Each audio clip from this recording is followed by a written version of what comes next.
Good evening everybody. आज हम कक्षा 11 के रसायन विज्ञान में दूसरे यूनिट परमाणु की संरचना का न्यूट्रॉन की खोज तथा थॉमसन का परमाणु मॉडल ये टॉपिक पढ़ने जा रहे हैं। तो चलिए स्टार्ट करते हैं आज का वीडियो। तो पहला टॉपिक है हमारा न्यूट्रॉन की खोज। तो रदरफोर्ड, एक साइंटिस्ट थे रदरफोर्ड, इन्होंने बताया कि किसी परमाणु का जो वास्तविक द्रव्यमान होता है वह उस परमाणु में उपस्थित इलेक्ट्रॉन और प्रोटॉन के द्रव्यमानों के योग से कुछ अधिक होता है। अतः परमाणु में जो इलेक्ट्रॉन और प्रोटॉन के अतिरिक्त तीसरे प्रकार के जो कण की मौजूदगी होती है, जिसका द्रव्यमान लगभग प्रोटॉन के द्रव्यमान के क्या होता है, बराबर होता है। तो रदरफोर्ड ने इस सुझाव की पुष्टि जेम्स चैडविक ने की।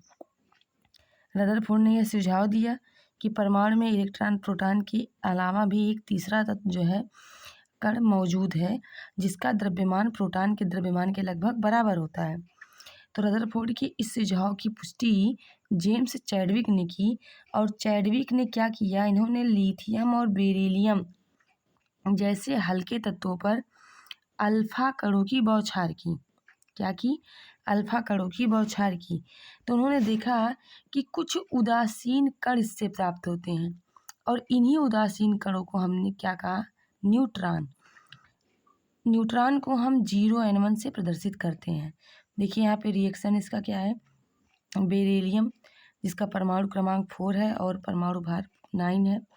इस बेरिलियम पर अल्फा कण 2He4, ठीक है, जिसका परमाणु क्रमांक 2 है और परमाणु भार 4 है। इसकी जब बौछार की गई तो हमें 6C12 और 0n1 जो कि न्यूट्रॉन, इसी को हम क्या कहते हैं, न्यूट्रॉन, इसका सिंबल है 0n1 प्राप्त हुआ।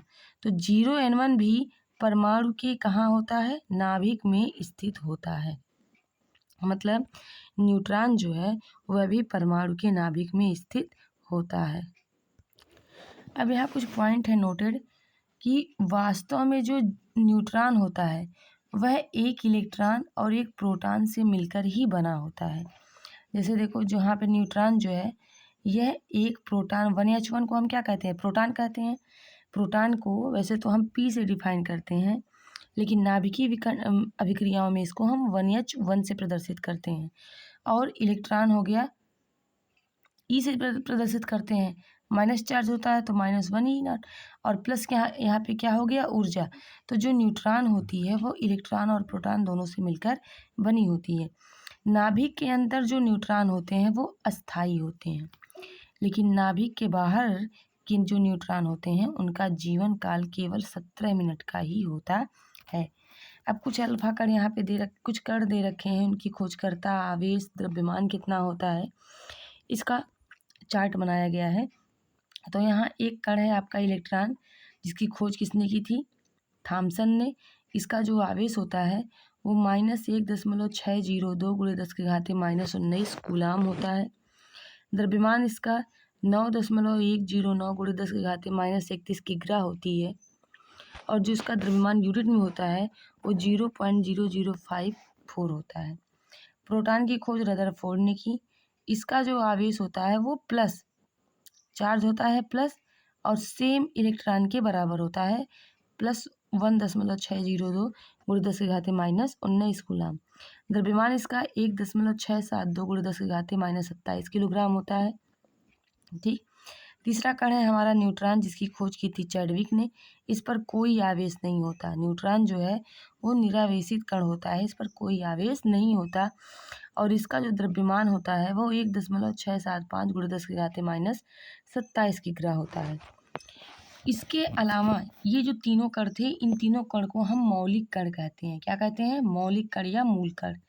मौलिक कण और मूल कण के अलावा भी कुछ अस्थायी कण पाए जाते हैं, जैसे पॉजिट्रॉन। पॉजिट्रॉन की खोज किसने की थी, एंडरसन ने।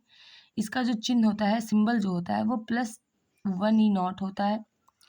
इसका द्रव्यमान इलेक्ट्रॉन के द्रव्यमान के बराबर होता है। दूसरा है मेसॉन, इसकी खोज युकावा ने की थी। और इसे हम इसमें मेसॉन में 3 होते हैं, pi plus, pi minus and pi not. और इसका जो द्रव्यमान होता है वो इलेक्ट्रॉन के द्रव्यमान का 200 गुना होता है। तीसरा होता है न्यूट्रिनो, जिसकी खोज पॉलिंग ने की थी। ठीक, और इसे हम न्यू से प्रदर्शित करते हैं। किससे प्रदर्शित करते हैं? न्यू से। और इसका द्रव्यमान कोई निश्चित नहीं होता है, मतलब अनिश्चित द्रव्यमान वाला ये कण होता है। अगला कण है हमारा एंटी प्रोटॉन। एंटी प्रोटॉन का जो खोज था वो सेगरे ने किया था, और इसको सिंबल इसका होता है P निगेटिव, और इसका द्रव्यमान प्रोटॉन के द्रव्यमान के बराबर होता है। और अगला होता है एंटी न्यूट्रॉन, जिसकी खोज कार्क ने की थी, और इसको जो है हम, इसका कोई वैसे तो सिंबल ही नहीं होता, लिखा जाता है ऐसे, और इसका द्रव्यमान न्यूट्रॉन के द्रव्यमान के बराबर होता है। अगला जो इम्पोर्टेंट टॉपिक है वो हमारा है थॉम्सन का परमाणु मॉडल, जिसे हम तरबूज मॉडल भी कहते हैं। अब देखिए यहाँ जैसे तरबूज है ये, और तरबूज का ये जो लाल वाला भाग है, ये आधा कटा तरबूज है, इसका जो लाल वाला भाग है, इस भाग को हमने मान लिया धनावेशित भाग है, और इसमें जो तरबूज के बीज हैं उसको हमने मान लिया क्या है, ये इलेक्ट्रॉन। तो इसी तरबूज के मॉडल के आधार पर थॉम्सन ने अपना परमाणु मॉडल दिया, और उन्होंने कहा कि जो परमाणु होता है वो एक गोलाकार विद्युत उदासीन कण होता है। इसमें जो धनावेशित पदार्थ होता है वह समान रूप से फैला होता है, और इस धनावेशित भाग में जो ऋणावेशित इलेक्ट्रॉन होते हैं वह इस प्रकार उपस्थित होते हैं जैसे तरबूज के खाने वाले लाल भाग में काले रंग के उसके बीज। ठीक है, थॉम्सन की कुछ सीमाएं भी थी इनके परमाणु मॉडल की, जैसे कि इनका परमाणु मॉडल जो था वो रदरफोर्ड के अल्फा कण प्रकीर्णन प्रयोग की व्याख्या नहीं करता था।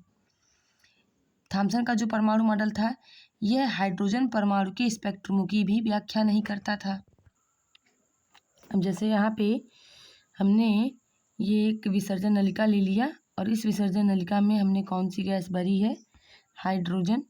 ये हो गया हाइड्रोजन गैस, और यहाँ पे 2 इलेक्ट्रोड लग गए हैं ये, और इन दोनों के सिरों को हमने हाई वोल्टेज वाली विभव से क्या कर दिया है, विभव वाली बैटरी से जोड़ दिया है।